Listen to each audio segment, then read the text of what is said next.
लोकसभा चुनाव अब अपने आखिरी चरण की ओर बढ़ गया है। 7वें चरण में यूपी की 13 सीटों पर वोटिंग होनी है, जिसके बाद अब सबकी निगाहें 4 जून पर टिकी हैं, जब वोटों की गिनती शुरू होगी।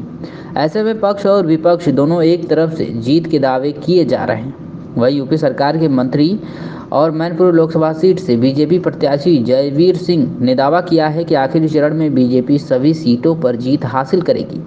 मंत्री जयवीर सिंह ने कहा कि यूपी में लोकसभा चुनाव के 7वें चरण में 13 सीटों के लिए मतदान होगा। उन्होंने कहा कि भारतीय जनता पार्टी इन सभी 13 की 13 सीटों को जीतकर कमल खिलाने का काम करेगी। वहीं उन्होंने विपक्ष द्वारा संविधान खत्म करने के आरोपों पर भी पलटवार किया और कहा कि बीजेपी ने बार बार दोहराया है कि हम संविधान में कोई बदलाव नहीं करेंगे और न ही आरक्षण से छेड़छाड़ बर्दाश्त करेंगे।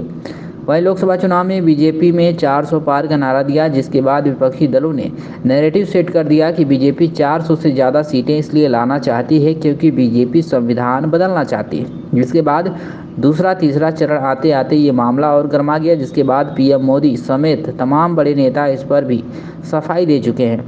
वहीं इस मौके पर जयवीर सिंह ने कहा कि हम लोगों के 400 पार का नारा दिया है, जिससे तोड़ मरोड़ कर ये कहा जा रहा है कि हम लोग संविधान खत्म कर देंगे, हम आरक्षण खत्म कर देंगे, जबकि प्रधानमंत्री ने बार बार कहा है कि इंडिया गठबंधन निश्चित रूप से ओबीसी और दलितों का आरक्षण धर्म के आधार पर मुस्लिमों को देने का काम किया है, जबकि बीजेपी संकल्पित है न कि तो संविधान को कुछ होगा और ना ही धर्म के आधार पर आरक्षण देंगे। जो आरक्षण था वही रहेगा।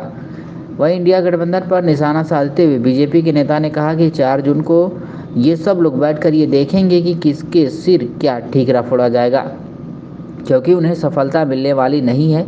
देश की जनता ने इन्हें नकार दिया है और इन्हें सत्ता की चाबी मिलने वाली नहीं है। इसलिए ये सब बैठकर अपनी हार का ठीकरा किसके सिर फोड़ा जाए, इसका चिंतन मंथन करेंगे और सबसे कमज़ोर गठबंधन में दिखाई देगा उसी के सिर ठीकरा फोड़ दिया जाएगा।